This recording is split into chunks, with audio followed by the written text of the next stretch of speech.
Welcome to our channel. నేను మీ ప్రశాంత్. ఏపీలో గత ప్రభుత్వం చేసిన అవినీతి అక్రమాలపై ఇప్పుడున్న ప్రభుత్వం మరి ఎలాంటి చర్యలు తీసుకోబోతుంది, అదేవిధంగా మన చంద్రబాబు గారు కూడా ఎలా రెస్పాండ్ అవ్వబోతున్నారు, ఏంటి దీని మీద ఎందుకు అసంతృప్తితో ఉన్నారు ఏంటి అనేది దీని గురించి పూర్తిగా మనతో పాటు మాట్లాడేందుకు senior journalist doctor Durga Vadlamani గారు అయితే ప్రస్తుతం మనతో పాటు ఉన్నారు. నమస్తే అండి. నమస్తే. మరి ఎలాంటి చర్యలు తీసుకోబోతుంది ఇప్పుడున్న ప్రభుత్వం? గత ప్రభుత్వంలో చేసిన ఏవైతే అవినీతి అక్రమాలు ఏవైతే ఉన్నాయో వీటిపైన ఆల్రెడీ కొన్ని కేసులు కూడా నమోదవుతున్నాయి కొందరిపైన. ఇప్పుడు మరి ఎలాంటి చర్యలు తీసుకోబోతుంది? అంటే ఇప్పుడు చాలా మంది మీద అయితే మనకి కేసులు నమోదయ్యాయి, కొంతమంది అరెస్ట్ అయ్యారు. అయితే గత 4 నెలలుగా ఉన్న ప్రజల్లో కావచ్చు, కార్యకర్తల్లో కావచ్చు, అంటే తెలుగుదేశం కార్యకర్తలు లేదు జనసేన కార్యకర్తలు ఇలాగ పార్టీల పరంగా కూడా ఉన్న అసంతృప్తికి తెరపడుతూ ఇటీవల కాలంలో కొన్ని అరెస్టులు జరిగాయి. కొంతవరకు కదలిక మొదలైంది. అయితే చంద్రబాబు నాయుడు గారు అసంతృప్తి ఎందుకు వచ్చింది? చంద్రబాబు నాయుడు గారే ముఖ్యమంత్రి కదా. అవును. మరి ఆయనకి ఎందుకు అసంతృప్తి అనుకుంటే, అంటే చంద్రబాబు నాయుడు గారు నిన్నటి వరకు అంటే ఈ 4 months ఆయన ఫోకస్ అంతా కూడా కేంద్రం నుంచి ఎలా నిధులు తీసుకురావాలి, పోలవరానికి నిధులు తేవాలి, అమరావతి పునర్నిర్మాణానికి నిధులు తేవాలి, ఫస్ట్ వాటి మీద దృష్టి పెట్టారు. తర్వాత ఇప్పుడు రోడ్ల మరమ్మతులు ఆ పని కూడా మొదలైంది. అంటే 1 by 1 చేసుకుంటూ వస్తున్నారు. ఇప్పుడు అమరావతి జంగిల్ క్లియరెన్స్ అయిపోయింది. ఇవన్నీ చిన్న విషయాలు కాదు కదండి. 4 నెలల్లో ఇన్ని చేశారు. అదేవిధంగా ఇప్పుడు కబ్జాలు లేదు, మీరు చెప్పినట్టుగా మద్యం కుంభకోణాలు, మద్యం అక్రమాలు, మద్యంలో అసలు జగన్మోహన్ రెడ్డి ఎన్ని వేల కోట్లు తిన్నాడు, 1,00,00,000 కోట్లు అన్నారు. అది కూడా వాళ్ళు అసలు ఎక్కడ డిజిటల్ పేమెంట్స్ చేయకుండా మొత్తం క్యాష్ అండ్ క్యారీ విధానంలో వాళ్ళు సాయంకాలం వేసి గోన్ సంచిల్లో క్యాష్ అంతా కూడా తాడేపల్లి ప్యాలెస్కి వెళ్ళిపోయింది అని ఒక ఇది ఉంది. అంటే చంద్రబాబు గారిలో ఉండే ఆ చిన్న అసంతృప్తి ఏంటంటే, మనకు అర్థమైంది ఇంత కష్టపడుతున్నాం, పోలీసు శాఖలో కొంతమంది వైసీపీకి కొమ్ము కాసేవాళ్ళు ఉన్నారు. ప్రక్షాళన కూడా చేసేస్తారు, గత ఒక రోజులో చేసేది కాదుగా. అందుకని ఎక్కడో చిన్న అసంతృప్తి వరకు ఉండొచ్చు. పని చేసే వాళ్ళకి ఎప్పుడు అలాగే ఉంటుంది. ఆ చిన్న అసంతృప్తి ఉన్నప్పుడే నెక్స్ట్ పని వేగవంతం అవుతుంది. మనిషి ఓకే రిలాక్స్ అయిపోయారు అనుకోండి, ఎవరైనా మనమైనా సరే అమ్మయ్య అయిపోయింది ఇవాళ అనుకోకూడదు. ఓకే ఇది అయింది, నెక్స్ట్ వాట్ నెక్స్ట్ అనేది మనిషికి ఉండాలి.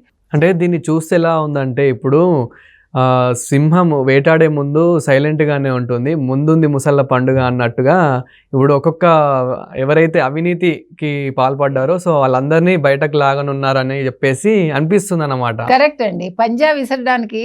పంజా విసిరే ముందు మీరు చెప్పండి సింహం, అది మనకు తెలియదు. సింహం కదలికలు మనం పట్టలేం, చాలా కామ్గా వస్తుంది అది. అంటే చూపేది అది చాలా పెక్యులర్గా ఉంటుంది. మీరు చూసారంటే వేటకు ముందు చాలా కీన్గా చూస్తుంది అది. చంద్రబాబు నాయుడు గారి కళ్ళు చూడండి మీరు, ఆయన అంతే చాలా అబ్జర్వేషన్ ఉంటాయి ఆయనవి.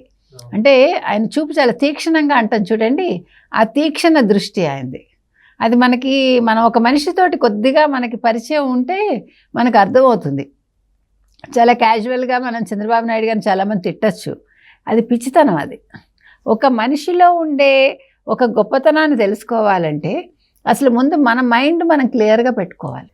అది మీరు ఒక ఎజంప్షన్ తోటి చంద్రబాబు నాయుడు గారు అబ్బా అనుకుని మీరు వెళ్ళి చూసారంటే మీకు అన్ని నెగిటివ్లే కనిపిస్తాయి. అలా నెగిటివ్గా ఆలోచించే ముందు ఒక్కసారి పాజిటివ్గా కూడా ఆలోచిస్తే పాజిటివ్ మాత్రమే కనిపిస్తుంది. ఎగ్జాక్ట్లీ.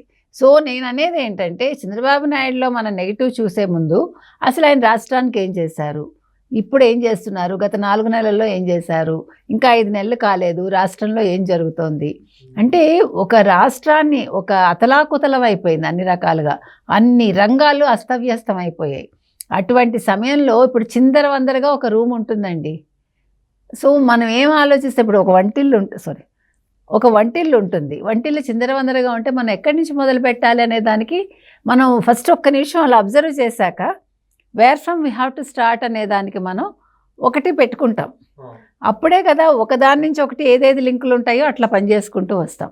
అలాగా ఇవాళ రాష్ట్రం అనే అస్తవ్యస్తమైన రాష్ట్రంలో ఎక్కడి నుంచి మొదలు పెట్టాలి? ఫస్ట్ పోలవరం, ఫస్ట్ అమరావతి, రోడ్ల మరమ్మతులు, నిరుద్యోగం, ఉద్యోగ కల్పన, పరిశ్రమలను తీసుకురావటం. అంటే చూసారు ఎట్లా వెళ్తుందో ఇది. అవును. ఆ రోప్ అనేది ఎక్కడో ఇప్పుడు మధ్యలో ఎక్కడో మొదలు పెట్టకుండా కరెక్ట్గా ఎక్కడెక్కడ స్టార్ట్ చేయాలో అక్కడెక్కడ స్టార్ట్ చేసుకుంటూ, అంటే ఇప్పుడు అమరావతి నుంచి మొదలయ్యి పోలవరం నుంచి వచ్చి రోడ్లు, అంటే అది మళ్ళీ ఆ సర్కిల్ ఇలా వచ్చేస్తుంది. మొత్తం అన్నీ అయ్యేసరికి మళ్ళీ అమరావతి దగ్గర హీ విల్ స్టాప్. మనం అబ్జర్వ్ చేస్తే ఇది పనిచేసే వాళ్ళ తీరు ఇట్లా ఉంటుంది. కాబట్టి ఇవన్నీ చేస్తున్నారు కాబట్టి ఆయన ఆ చిన్న అసంతృప్తి ఉంది. ఏంటి మనం ఇంత చేస్తున్నాము, అరెస్టుల పర్వం నడుస్తోంది కానీ పోలీస్ శాఖలో ఇంకా మనం చూసాం కదా బోరుగడ్డకి ఏ రకంగా చేశారు. వాళ్ళ మేనల్లుడు వచ్చి ఆడుకోవడం ఏంటి, అతనికి మంచి పరుపు ఇవ్వడం ఏంటి, అక్కడెక్కడ దాన్ని ఏమంటారు గన్నవరంలో రెస్టారెంట్లో నాన్ వెజ్ భోజనం పెట్టిస్తే వాడికి ఫోన్ ఎక్కడి నుంచి వచ్చింది, ఫోన్లో ఆన్లైన్ పేమెంట్ ఎట్లా చేశాడు, వీళ్ళ ఫుడ్ కూడా అతను కట్టడం ఏంటి పోలీసులది. అంటే ఇవి చిన్న విషయాలు కాదు.